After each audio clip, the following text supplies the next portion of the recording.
India ಗೇಟ್ನಲ್ಲಿ ನಮ್ಮ ಅತಿಥಿಯಾಗಿದ್ದಾರೆ ಕಾಂಗ್ರೆಸ್ನ ರಾಷ್ಟ್ರೀಯ ವಕ್ತಾರ ಕರ್ನಾಟಕ ಸರ್ಕಾರದ ಕಾನೂನು ಸಲಹೆಗಾರ ಬ್ರಿಜೇಶ್ ಕಾಳಪ್ಪ ಅವರು. ಬ್ರಿಜೇಶ್ ಕಾಳಪ್ಪ ಅವರೇ, ಇಂಡಿಯಾ ಗೇಟ್ ಕಾರ್ಯಕ್ರಮಕ್ಕೆ ಸ್ವಾಗತ.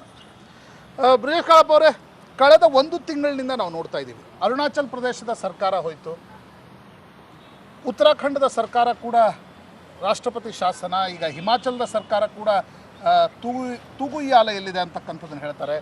ಕರ್ನಾಟಕದಲ್ಲಿ ಕೂಡ ಕೆಲ ಅಪಸ್ವರಗಳು ಕೇಳಿ ಬರ್ತಾ ಇದೆ. ಯಾಕೆ ಕಾಂಗ್ರೆಸ್ ಒಂದೊಂದೇ ಸರ್ಕಾರಗಳನ್ನು ಕಳೆದುಕೊಳ್ತಾ ಇದೆ?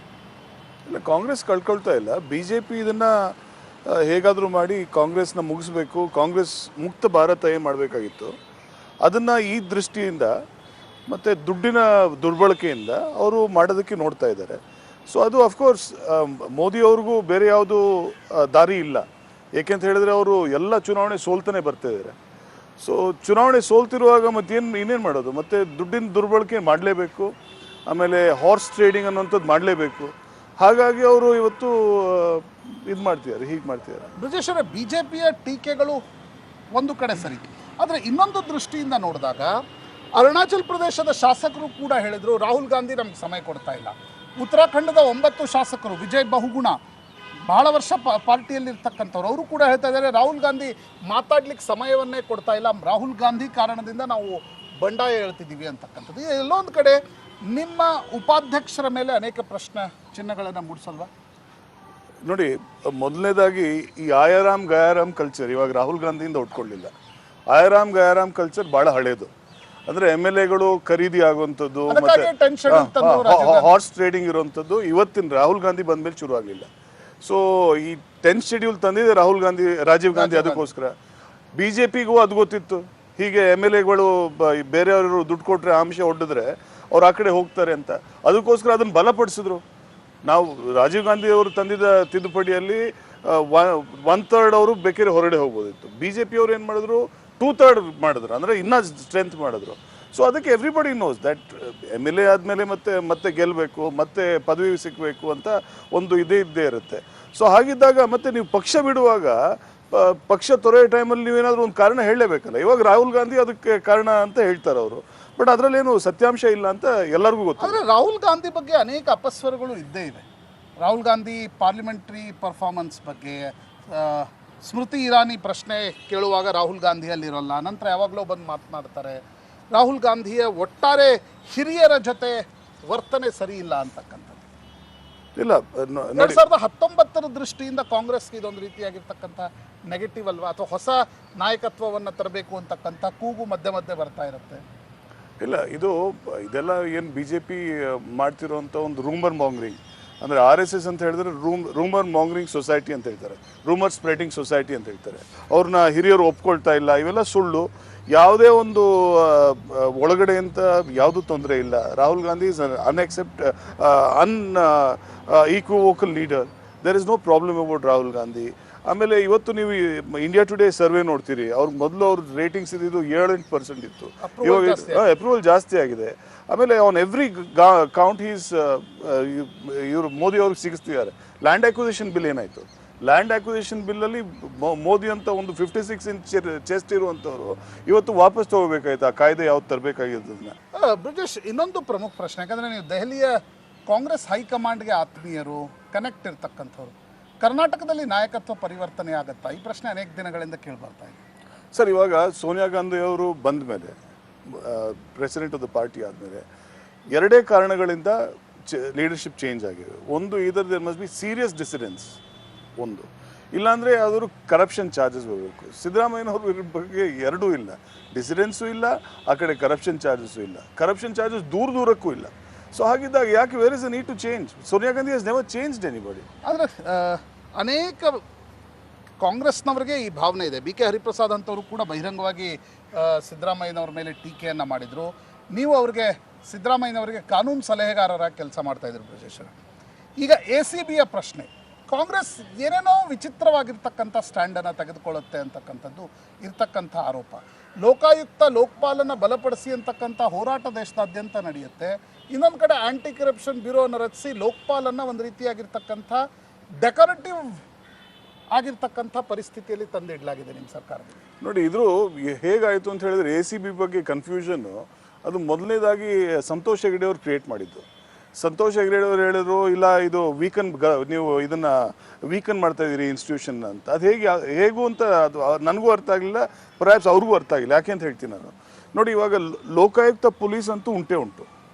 ಲೋಕಾಯುಕ್ತ ಯಾವ ಕಾರ್ಯಾಚರಣೆ ನಡೆಸಬೇಕಾಗಿದೆ ಅದಕ್ಕೋಸ್ಕರ ಒಂದು ಪೊಲೀಸ್ ಬೇಕಾಗಿದೆ. ಅದನ್ನು ಇವತ್ತು ಗೌರ್ಮೆಂಟ್ ಟಚ್ ಮಾಡಿಲ್ಲ, ಆಯಿತಾ. ಇವಾಗ why is a new ACB being created? Rangaswamy judgment of 1988 ಇದೆ. ಅಲ್ಲಿಂದ ನೀವು ಹಿಡಿದ್ರೆ from Rangaswamy judgment till recently Yediyurappa ಜಡ್ಜ್ಮೆಂಟ್ವರೆಗೂ the master servant relationship as interpreted by the Supreme Court, as interpreted by the High Courts, always says that under the Prevention of Corruption Act 1988, the master servant relationship is between the state and the ACB police. So ಹಾಗಿರುವಾಗ ಇದೊಂದು this is the same system which is there in the Lokpal Act. ಇವಾಗ ಹಾಗಿದ್ರೆ ಇವಾಗ BJP ಇಷ್ಟೊಂದು ಕೂಗಾಡ್ತಿದೆಯಲ್ಲ, ಅದನ್ನು ಮತ್ತೆ change ಮಾಡಲಿ. ಇಲ್ಲಿ ಸೆಂಟ್ರಲ್ ಆ್ಯಕ್ಟ್ ಸೇಮ್ ಇದೆ. ಇವಾಗ ನಾವು ಸ್ಟೇಟಲ್ಲಿ ಏನು ನಾವು ಚೇಂಜಸ್ ತಂದಿದ್ದೀವಿ, the very same thing is there in the central act. BJP change ತರಲಿ. If they have any problem with us, let them change this act. But no, they are happy with the central act. They want a different thing in the state act. ಸುಮ್ಮನೆ ಹೇಳೋದಕ್ಕೋಸ್ಕರ ಅಷ್ಟೇ ಇದು, ಸುಮ್ಮನೆ ಮಾತಾಡೋದಕ್ಕೋಸ್ಕರ ಅಷ್ಟೇ. It's only a talking point. ಇದರಲ್ಲಿ ಏನು there is no stuff for substance in this.